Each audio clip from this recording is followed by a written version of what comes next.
Recently, I came across this video by Chilling Scares, in which he covered the FBI's 10 most wanted list, and it got me thinking, who holds that same notorious status here in Japan? Whenever you go out walking in Kobe, or any other city, you'll inevitably come across these posters plastered on the side of kobans, or on bulletin boards, detailing the most wanted suspects designated by the National Police Agency. At present, there are 12 of them. And yet, since their stories haven't been covered by Western media outlets and are essentially region-locked, these men remain virtually unknown beyond the country's borders. Today, I want to go over the 4 most wanted suspects featured on these posters, those with the highest bounties and the darkest stories. Because, as safe as Japan is, even a country with a low crime rate has its share of monsters. Regardless of any potential TikTok bans, the fact is that anyone can visit any data broker's website right now and purchase their users' personal information for just a few dollars, completely legally.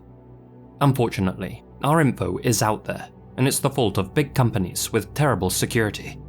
They're careless with our data and are getting hacked every single day, and as a result, our personal information is being sold on the dark web.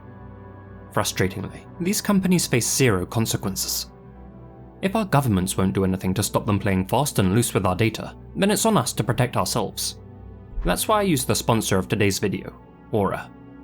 Aura does all the hard work for me. They find and remove my personal info from data broker sites, so it can't be sold to people with nefarious intentions. Within a few weeks, I stopped seeing my details pop up when I searched my name, and was receiving less spam and fewer unwanted calls. But Aura doesn't stop there. They continuously monitor the internet, alerting me immediately if my personal information is exposed. If someone tries to use my data to access my credit or bank accounts, I'll know right away. And in case the worst happens, Aura has me covered with up to $5 million in identity theft insurance. On top of that, their app includes a VPN with over 100 virtual locations, a feature my old VPN definitely didn't have. You can go to my link, aura.com/lazy, to try 14 days for free. That'll be enough time for Aura to find out if any of your personal data is exposed.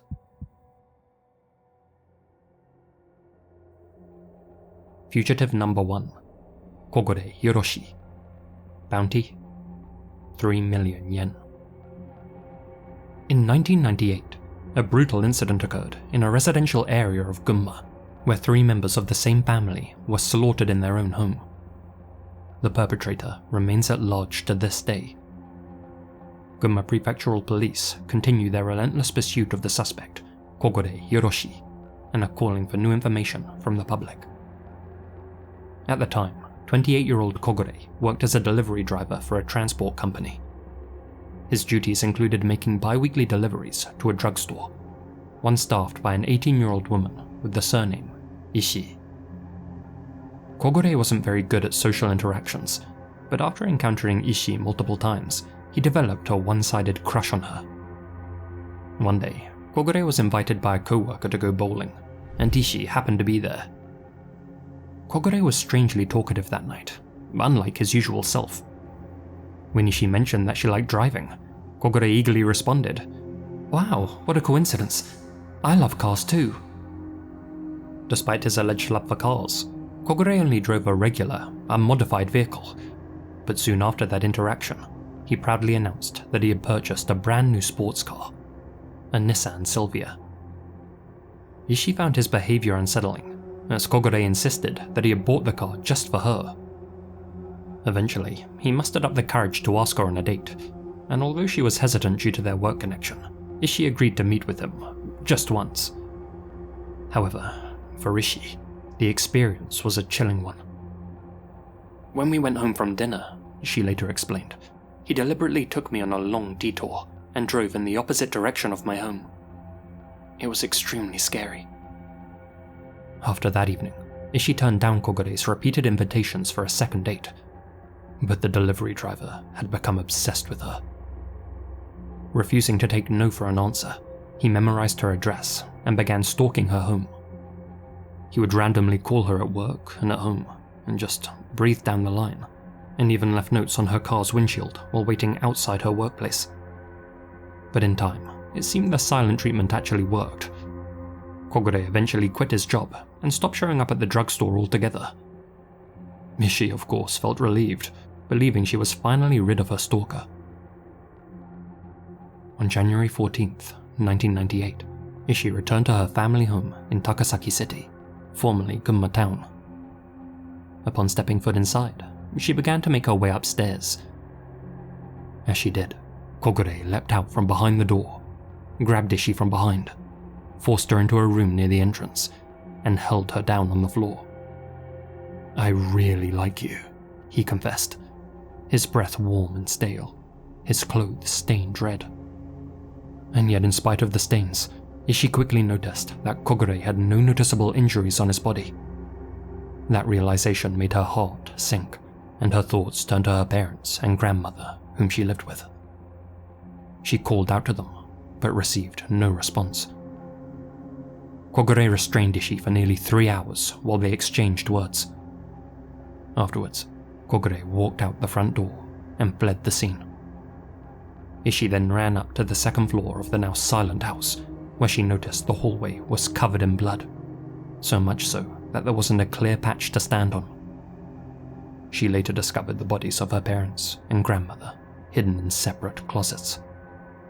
Kogure had killed them using a knife or similar bladed weapon. Kogure used his newly purchased white Nissan Silvia with the license plate Gunma 33 MO867 to escape. He was last seen on the Tosui Bridge, heading towards Saitama. Gunma Prefectural Police immediately set up an investigation headquarters, issuing a nationwide wanted notice for Kogure and tracking his whereabouts. However, his trail has since gone cold, and his vehicle remains missing. Over the years, numerous investigators have been assigned to the case, and dedicated officers continue to work on solving it today. The walls of the investigation HQ are lined with case files, a testament to the firm resolve to bring this case to a resolution. It's now been 27 years since the incident. Typically, as a case gets colder, tracking fugitives becomes more challenging due to reduced investigative efforts and declining public interest. But though the prospect of finding a suspect after such a long time seems slim, recently, many Japanese criminals have been brought to justice after spending decades on the run. Most famously, Kirishima Satoshi, who, in 2024, was finally identified after 50 years of evading capture. In that case, however, Kirishima voluntarily gave himself up on his deathbed as he wanted to die under his real name rather than an assumed identity. Still, this resulted in the so-called Kirishima effect, which saw a number of fugitives arrested in quick succession thereafter. Unfortunately, Kogure was not amongst those apprehended. Japan formerly had a statute of limitations for murder, one which was abolished in 2010. As such, Kogure's face will remain on the nation's most wanted posters until he's finally brought to justice or proven to have passed away. A reward of up to 3 million yen, around 20,000 USD, is being offered to anyone with information that leads to his arrest. Kogure Hiroshi is described as being 170 centimeters tall, with a long face, and, at the time, a slender build. His habits include smelling his hands and biting his nails. If still alive, he'd be 55 years old today. If captured, he'll be ordered to pay Ishii over 150 million yen in compensation for the mental anguish she endured. Though I think that would be the least of Kogure's worries, because, given the heinous nature of his crime, if found guilty, he'd almost certainly be given the death penalty. Fugitive number 2, Hatta Yoichi. Bounty, 8 million yen. If you ever needed proof that appearances can be deceiving, meet Hatta Yoichi, one of Japan's 4 most wanted men, and the fugitive with the largest bounty to his name. Despite looking far more boyish than the hardened criminals that sit alongside him on these posters, Hatta actually has an extensive criminal background, and, just like Kyomin Suk, whom I covered in a recent upload, fits the profile of a dark triad personality type, possessing traits associated with pathological narcissism, psychopathy, and Machiavellianism.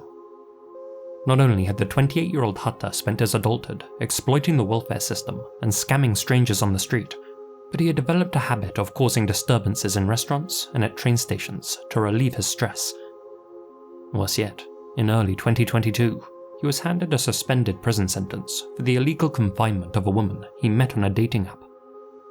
But the judge would have been wise not to let him off so easy, for just a few short months later, Hatta chose to do something heinous enough to land himself a place on this poster. On the evening of June 29th, 2022, two 19-year-old university students, known only as A and B, were shopping for second-hand clothes in Beppu City, Oita Prefecture, riding from shop to shop on their motorbikes.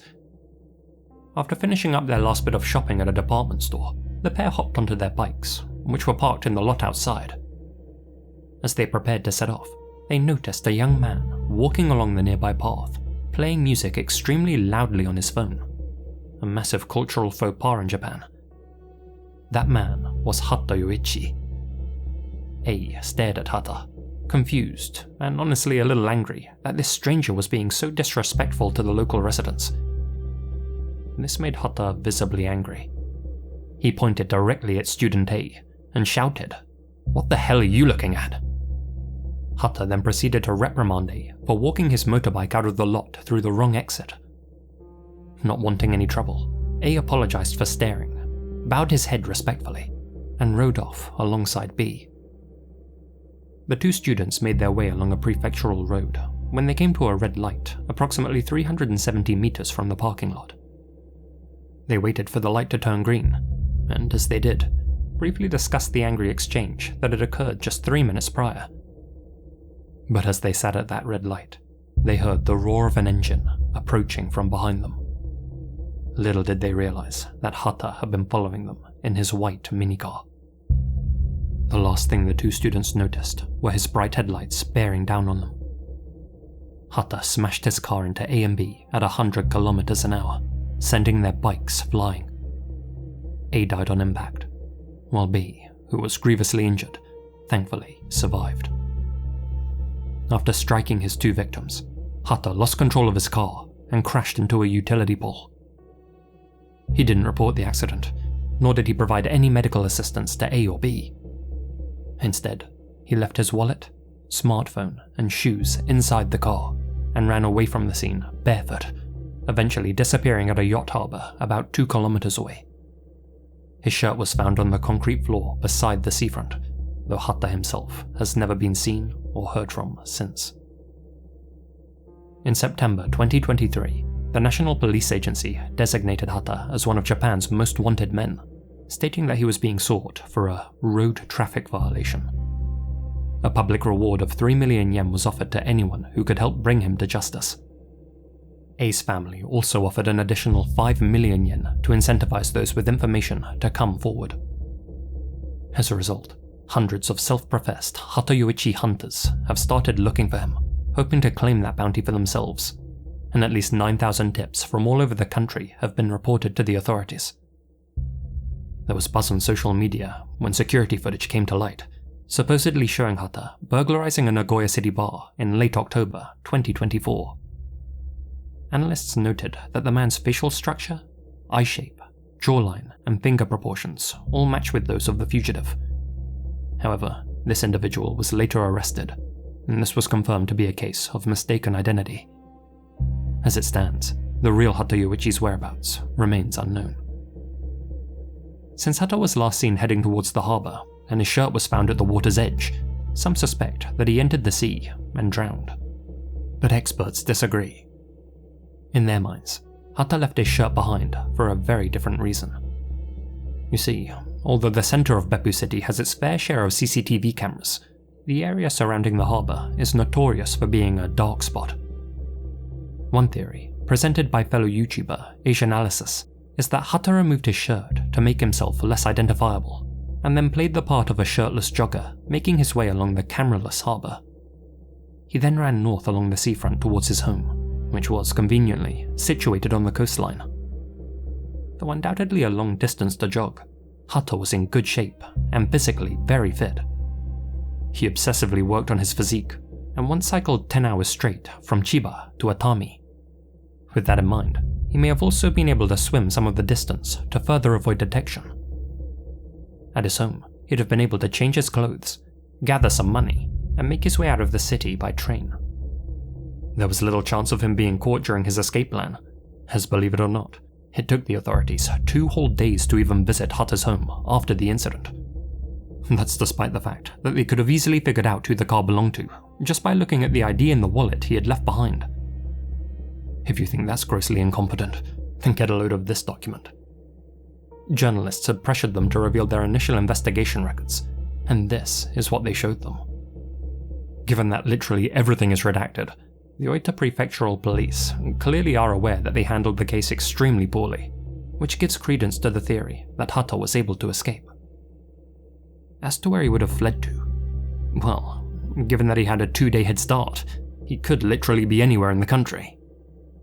Japan prioritizes privacy over surveillance, especially outside of the major cities, so following his trail wouldn't have been an easy task, even for a competent police service. As to why he still hasn't been found, well, these days, blending in is especially easy in Japan. For example, it's completely normal to see people walking down the street wearing face masks. Add to that the possibility that Hatta has altered his appearance in other ways, such as having more plastic surgery done, then the odds of someone recognizing him on the street grow slimmer. Given his propensity to experiment with makeup, there's also a chance he's disguising himself as a female. As for money, Hatta certainly has no qualms about stealing, something that's extremely easy to do in a high-trust society like Japan. In a video he uploaded to his social media page shortly before going on the run, Hatta even explained his life plan, which didn't involve work, but rather theft. 私にとってね、人生のプラン、そんなものはありませんね。ないですね。生活保護っていうシステムがあるんですよ。となると、万引きとかしたりして食べていけば、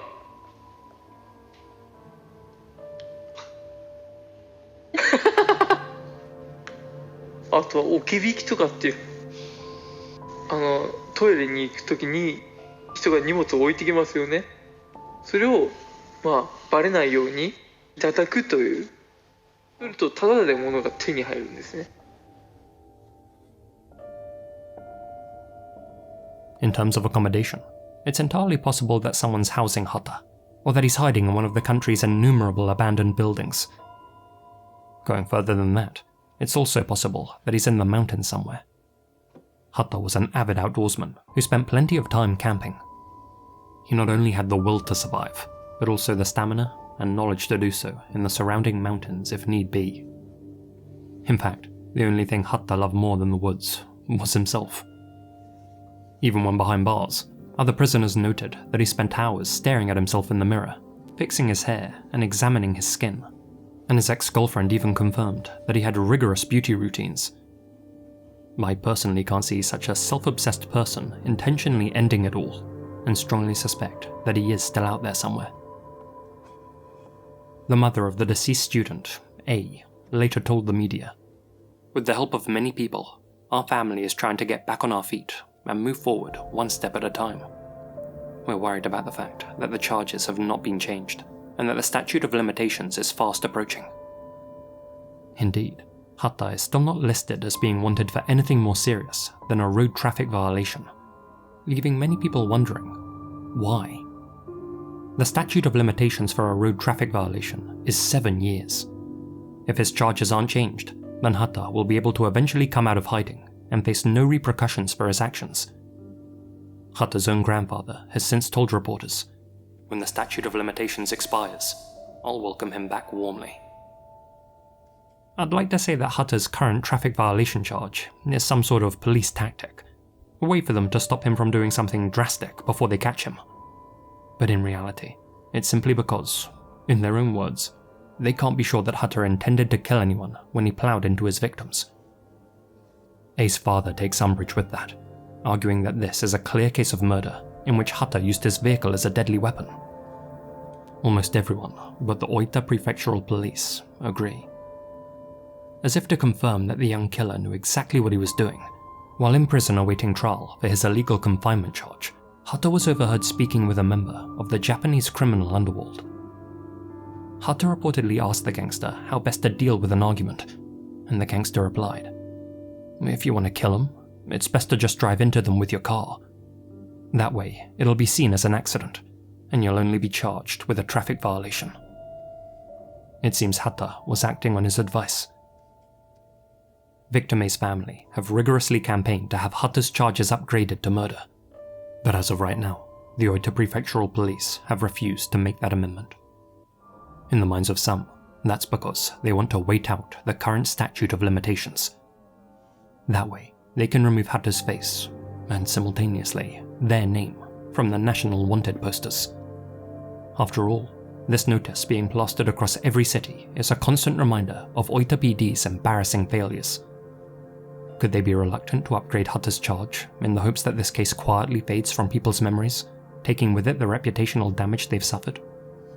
If their lack of remorse for their repeated mistakes and their guarded responses during interviews are anything to go by, I personally wouldn't put such a tactic past them. 初動捜査のミスです。その点はちょっとコメントを控えさせていただきます。どうして控えるんですか？私が答えるちょっと立場にないということで。To combat that, a group called the Beppu Wish Foundation has been established with the goal of raising awareness about Hatta Yoichi's actions and the Oita Police's failings. I urge you to follow them on social media and help make sure that this case doesn't fade away. Victor May's dream was to one day visit all 47 prefectures in Japan with his best friend. At the time of his death, the pair had managed to see 20 of them. To honor A's memory, his friend has since visited the remaining 27 prefectures.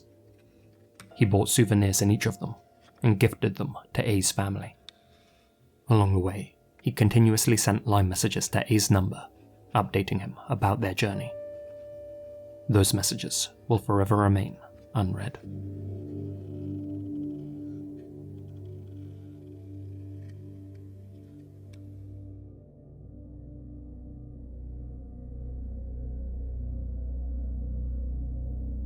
Fugitive number 3. Mitate Shinichi. Bounty: 6 million yen. Despite having been raised in a close-knit family environment and having an ordinary childhood, our next subject, Mitate Shinichi, just seemed destined for debauchery. A bookworm with a genius-level IQ of 145, Mitate was also a born psychopath, whose hobbies not only included leading his school's broadcasting club, but also indulging in animal torture.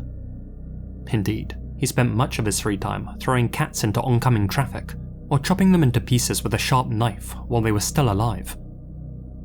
It was during high school that Mitate decided he knew what he wanted to do with his life. Perhaps figuring that honest work was for chumps, he stopped attending his classes and ran away from home in order to pursue a life of crime. After falling in with a group of other delinquents and runaways, Mitate formed his own crew, in which he dubbed the Eifuku Black Emperors, and later used its members to revive the ailing, ultra-nationalist Kanto Rengo Bosuzoku, a once fearsome motorcycle gang. Under his leadership, the Rengo became crueler and more feared than ever, extorting countless people across Tokyo and pulling out the teeth and fingernails of their imprisoned rivals just for kicks. Previous generations of the Kanto Rengo didn't target women and children, but when it came to blackmail, kidnap, and all forms of assault, Mitate didn't discriminate. Given that he regularly beat his opponents to the brink of death, Mitate Shinichi earned himself a nickname: the Prince of Cruelty. Living up to his title, Mitate enjoyed a royal lifestyle, spending his free time at a luxury apartment, which he shared with his German trophy wife and daughter. In March 2008, a member of the Kanto Rengo, Kanemura Takehiro, was savagely beaten to death in Nishi Shinjuku. Prior to the incident, Kanemura had been having trouble with two Kansai-based gangsters called the Kimura brothers. Angered that one of his own had been slain, Mitate vowed revenge against both Kojiro and Taichiro Kimura, and his opportunity seemingly came on Sunday, September 2nd, 2012. In the early hours, word reached Mitate that one of the Kimura brothers was in Studio Flower, a club in the infamous nightlife district of Roppongi.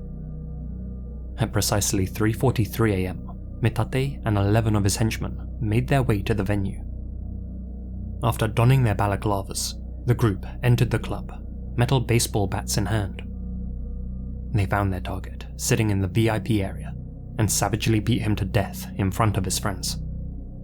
However, this turned out to be a case of mistaken identity. The victim was 31-year-old Ryosuke Fujimoto, a man with no links to organized crime and no connection to the Komura brothers. Following the incident, 18 members of the Kanto Rengo were rounded up and arrested in connection with the slaying. Mitate, however, was able to evade the law thanks to the help of one of his mistresses, a cabaret hostess known only as M-chan.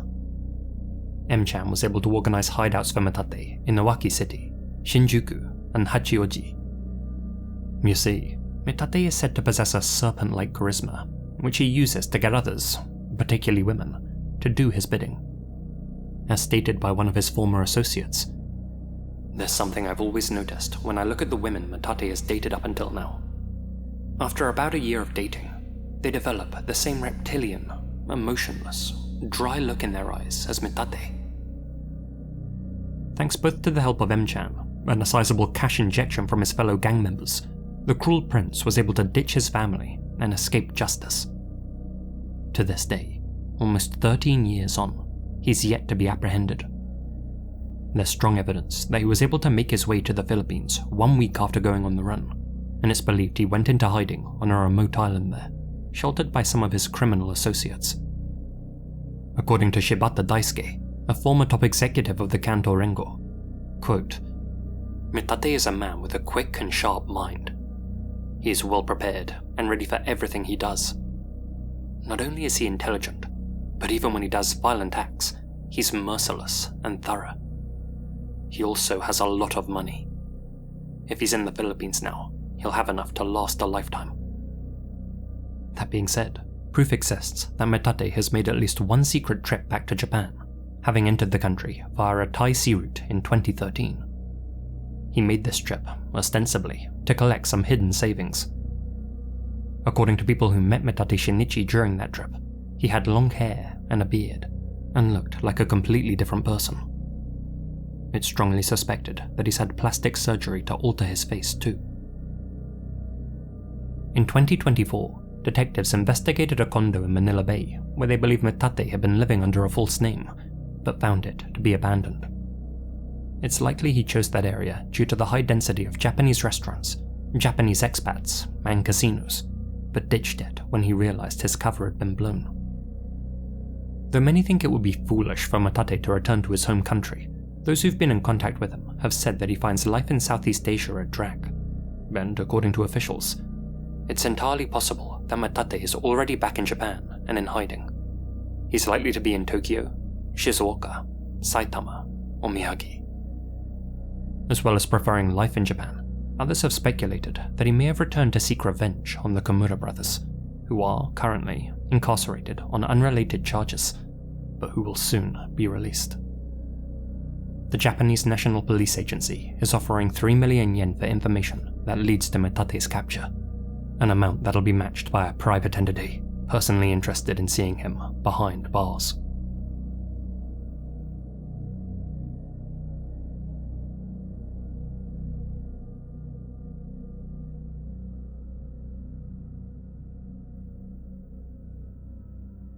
Fugitive number 4, Obara Katsuyuki.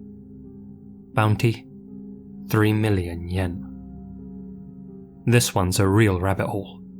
I've saved it for last, because although it's the most interesting entry, it's also the hardest to follow, so you may want to lock in, so to speak. I'll try and streamline things as much as possible.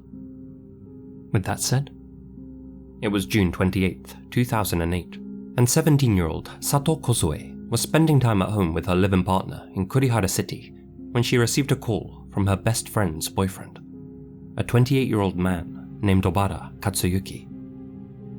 "Hey," came his voice through the other end of the line. "I need to talk to you about getting back together with my ex." Sato then left the house at 10:20 p.m. Before stepping out, she jokingly told her partner, "My friend's boyfriend needs relationship advice. They must have had a fight. I might be killed. If I am, I'll call you, okay? Sato was last seen at a 7-Eleven convenience store in Tome City, Miyagi Prefecture, captured on security camera footage at 10:43 p.m. For 17 minutes, she stood alone in the store's magazine section, reading a book. That was the last time Sato Kozue was seen alive. In the early hours of June 29th, Obara Katsuyuki was seen at a self-service gas station in Morioka City, Iwate Prefecture. He was alone and had a white cloth wrapped around his right hand. At 9:30 a.m., Obara visited his younger brother's house in Iwate Prefecture. His brother and sister-in-law noticed that his right hand was badly injured, and he struggled to use chopsticks during breakfast. 2 days later, at approximately 4:30 p.m. on July 1st, Sato Kozue's body was discovered in a stream along a mountainous road in Kawai village. A post-mortem autopsy determined that she had first been strangled and had then suffered a severe blow to the head after being dropped from the bridge over the water. Some 5 hours after Kozue's body was discovered, at 9:40 p.m., a fisherman was travelling alone along a prefectural road in the mountains of Tanohata village when he noticed a car crashed into a utility pole with smoke billowing from the engine. Assuming the owner may need assistance, he got out of his car and approached the vehicle. Inside was Obara. The man asked how he had managed to crash on a straight road with good visibility, but Obara just babbled. I fought with a woman and hit her. I'm finished. I have no choice but to die. The fisherman then drove Obara back to his parents' house. The next morning, July 2nd, Obara called a friend and said that he was going to jump off Onosu Cliffs in Tanohata village. He also sent an email to his girlfriend with a photo of the cliff, along with the message, "This is the end," as well as an email to his younger brother with the message, "Goodbye. Sorry for causing you so much trouble." His friend drove out to Onosu on his motorcycle and found Obara sitting at the end of the cliffs, talking on his cell phone. Believing that he was talking with law enforcement, and figuring that Obara wasn't the jumping type, his friend then bizarrely left. That was the last known sighting of Obara Katsuyuki. At around 11:30 a.m. on July 3rd, a town hall employee found Obara's wallet, sandals, car keys, and SIM card on the cliffs of Onosu. When the authorities came across Obara's car, which was still where he had left it after the crash, they found strands of Sato Kozue's hair on the back seat. Though no motive could be established, the police theorized that after luring Sato out to the kombini, Obara strangled her inside his vehicle and then dumped her body into the nearby river. But had he now really jumped into the ocean to avoid justice? The authorities searched the sea area up to 100 meters offshore, but found no trace of Obara, nor any physical proof that he had jumped. As a result, the police concluded that Obara had faked his demise and gone on the run, and on July 29th, Obara was put on the nationwide wanted list. Though traditionally, a bounty can only be placed on a suspect who's been on that list for 6 months, Obara's bounty was announced after just 3. But here's where things take a turn. After uncovering some new facts and inconsistencies in the case, former police officer and freelance journalist Akio Kuroki began conducting his own investigation. After taking his findings to the media, Kuroki stated his belief that Obara was being framed for a crime he hadn't committed, and that Sato Kozue was slain as part of a revenge killing and was the victim of mistaken identity. To explain, he revealed that Obara Katsuyuki's girlfriend, who was also Sato Kozue's best friend, just so happened to be called Sato Kozue. In other words, the two women had the exact same name. To avoid confusion from here on, I'll be referring to Obara's surviving girlfriend as Sato A and the murder victim as Sato B. In February 2007, roughly a year and a half before the incident, Obara and his junior colleague had first noticed Sato A and B in a purikura booth and decided to introduce themselves. Even though Sato A was only 16 at the time and Obara was 27, they began dating. That's a crime in and of itself in many countries. To say Obara wasn't an angel is putting things lightly. He could more accurately be described as a piece of trash. To prove my point, He had previously been married and had a child, but had separated from his wife after he physically struck her, and that violence would carry over to his relationship with Sato A. And as you're about to hear, he wasn't beyond putting her life in mortal peril. 3 months later, on May 1st, 2007, Obara had been introduced to a new job by his senior colleague, a man known only as Mr. Y. However, Obara found the job too difficult and quickly threw in the towel. To apologize, Obara and his younger brother went to Mr. Y's house, bringing with them a bottle of sake as a gift. After inviting them inside, Mr. Y suddenly turned cold and told Obara, "You've smeared mud on my face. Pay me 1.2 million yen as compensation for this inconvenience. If you can't pay, leave your finger behind." Mr. Y then threatened Obara by placing a katana in his mouth and forcing him to sign an IOU. Y then said, "Write down a guarantor. Namely, someone who'll pay, either with their money or blood, should Obara fail to honor his debt." Obara asked his younger brother to be the guarantor, but he flatly refused, saying he didn't want anything to do with this. As such, he instead wrote down Sato A's name and cell phone number. According to the later testimony of Sato A, Obara came back trembling and bleeding from his pinky finger, and there was blood on his white jersey.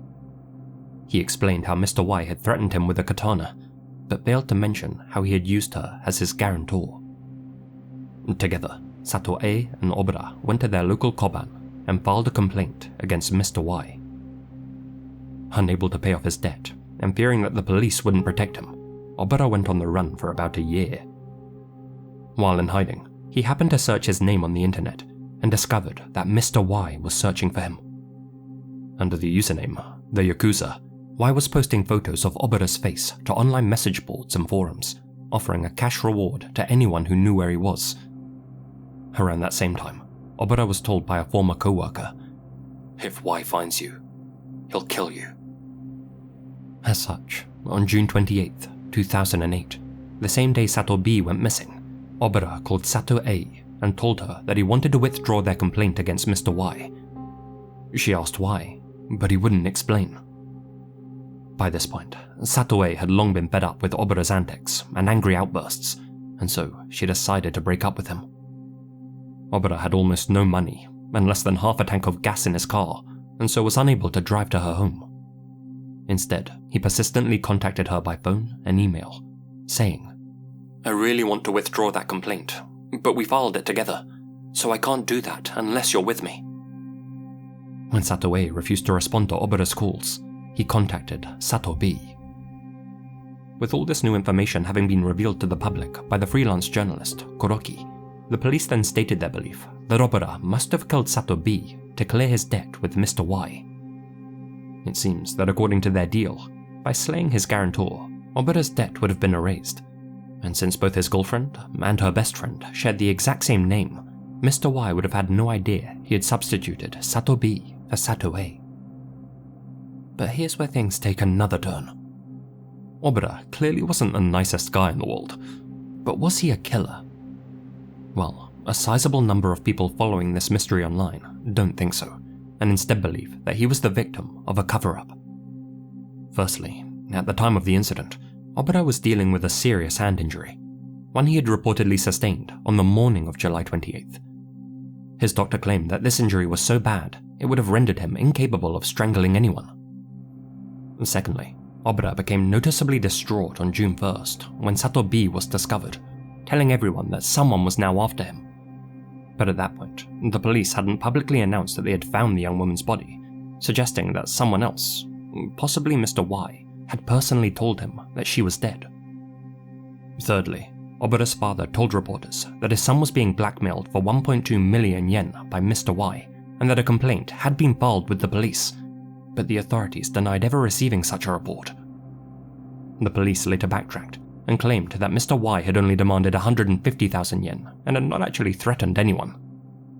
Off the record though, Mr. Y himself later admitted to threatening Obara and forcing him to provide a guarantor, though denied all the other assertions against him. And if all that wasn't suspicious enough, remember Akio Kuroki? The journalist who conducted his own investigation and made most of this information public? Well, on November 2nd, 2010, he just so happened to be found dead in his car from carbon monoxide poisoning. With all that in mind, a plausible scenario is that the real culprit, Mr. Y, blackmailed Obara as we established, and then threatened to kill his girlfriend if he didn't withdraw his police report. Unable to do so, Obara sought help from Sato B, frantically explaining his situation over the phone. That could explain why she had jokingly told her boyfriend, "Obara needs relationship advice. I might get killed." The pair then chatted outside the Konbini on June 28th, and afterwards parted ways. Sometime between then and the time that her body was discovered on June 1st, Sato B was killed by Y and/or his associates, who mistook her for Sato A due to their shared name. Suspiciously, Mr. Y was absent from work between June 28th and June 30th, supposedly due to illness. If the Awate Prefectural Police had taken Obara and Sato A's victim report seriously, they may have actually been able to prevent Sato B's slaying. However, they failed to look into Mr. Y. If that were to come to light, it would be a huge blow to their reputation. And so, in the minds of some, they instead opted to cover up the situation and pin the blame on Obara. Realizing he was being scapegoated, Obara then tried to fake his own demise and went on the run. Adding to that theory, if Obara had faked his death and fled as the police asserted, he would have had to escape barefoot, since, as I mentioned, he left his sandals by the cliff. Thing is, it's a 3-kilometer trek from the Onosu Cliffs to the National Highway, and from there, there's no public transportation, so he'd have either had to hitch a ride to escape, or walk for miles back to civilization. But what if Obara was picked up by Y and his associates along the way? Could he actually be buried somewhere in those mountains?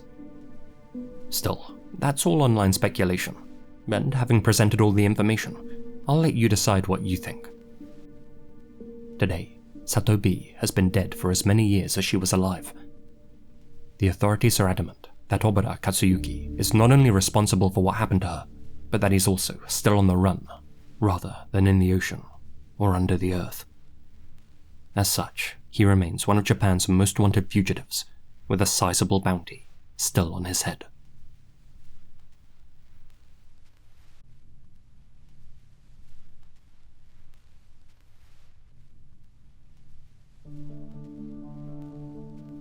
Hey guys, Lizzie here, and thank you very much for listening.